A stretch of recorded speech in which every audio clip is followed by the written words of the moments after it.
Learning objectives.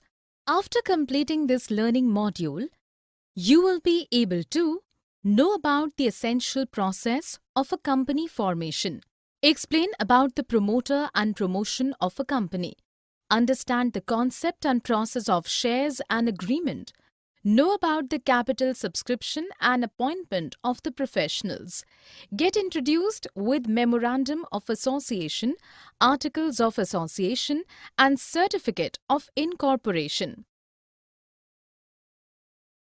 Introduction. Business expansion increases the complexity of handling it. A formal organizational setup can help handle the complexity. A company provides such an organizational setup.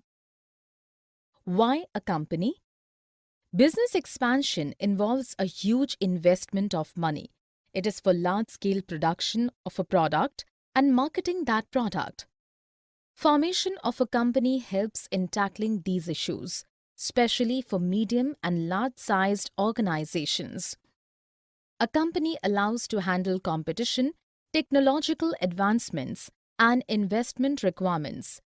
But there are many formalities to form a company. Formation of a company. Formation of a company is a step-by-step process. It involves steps like the generation of a business idea, finding the feasibility of the idea, registering the company, and finally, commencing business operations through the company. Many legal issues and formalities have to be fulfilled in the process of forming a company. One needs to abide by the rules of the Companies Act 2013 in order to form a company. 3 stages. The stages of forming a company can be broadly divided into 3 stages. These include many legal issues to be fulfilled by the promoters of the company. The 3 stages are promotion, incorporation, subscription of capital.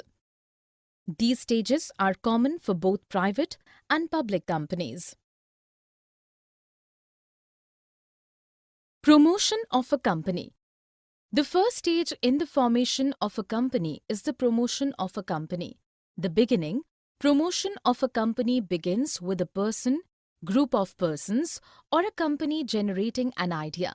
Once visualized the potential business opportunity of the idea, they decided to start a company to pursue the idea.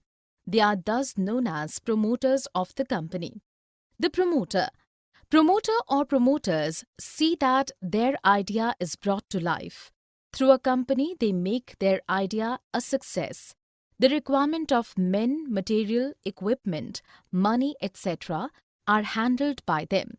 They take care of giving a name to the company, getting the required documents and certificates, and eventually start the company. Once the company is set up, they constantly analyze their business prospects and keep the organization growing. Definition as per law. Under Section 269 of the Companies Act 2013, a promoter is A. Who has been named as such in a prospectus or is identified by the company in the annual return referred to in Section 92, or B. Who has control over the affairs of the company directly or indirectly, whether as a shareholder, director or otherwise, or C. In accordance with whose advice, directions or instructions, the board of directors of the company is accustomed to act. However, it is provided that nothing in this sub-clause shall apply to a person who is acting merely in professional capacity.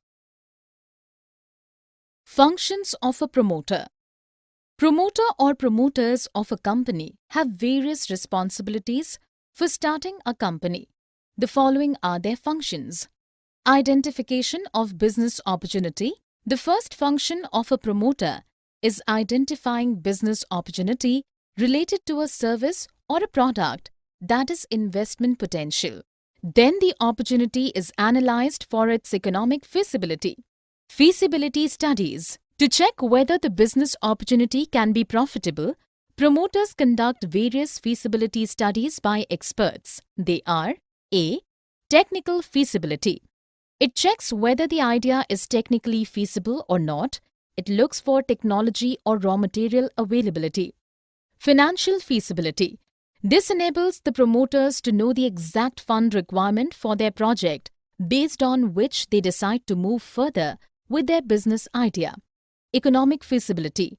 Though technically and financially viable, at times the idea may not result in profits. This study identifies that a path for promoters. The result of these studies must be positive for the promoters to begin their business. Name approval. A name is to be given to the company.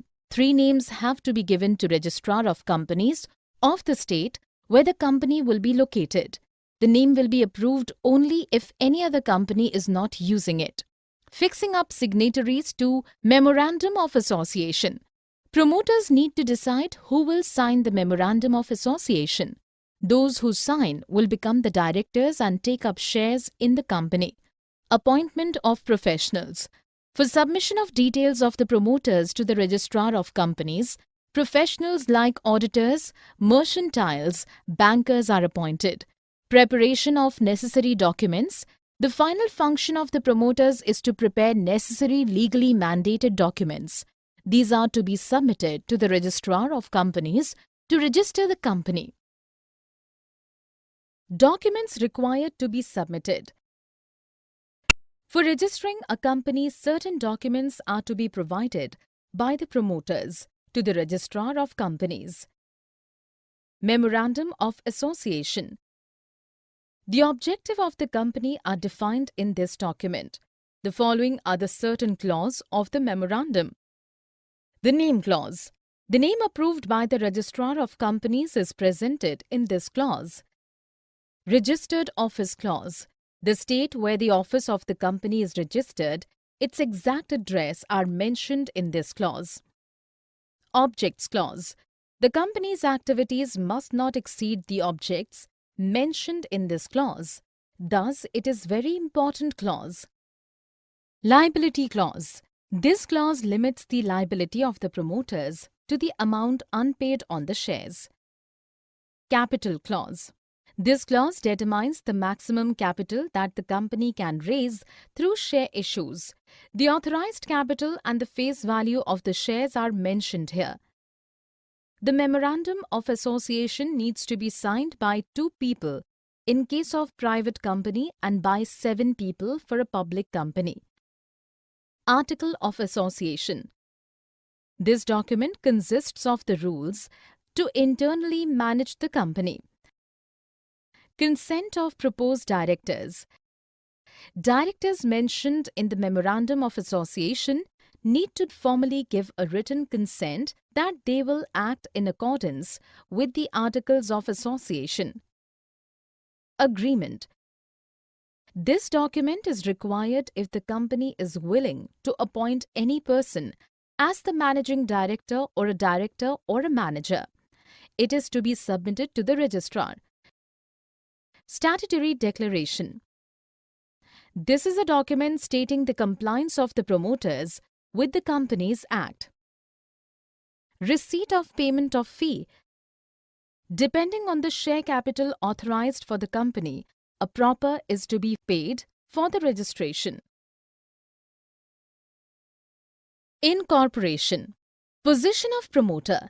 Incorporation is a second stage in forming a company. Before incorporation of a company, promoters are responsible for enforcing any contracts that they agree to, but they are not trustees or agents of the company. Their position with the company is fiduciary and cannot make non-disclosed profits. If they take any such profits, the company can take action on them.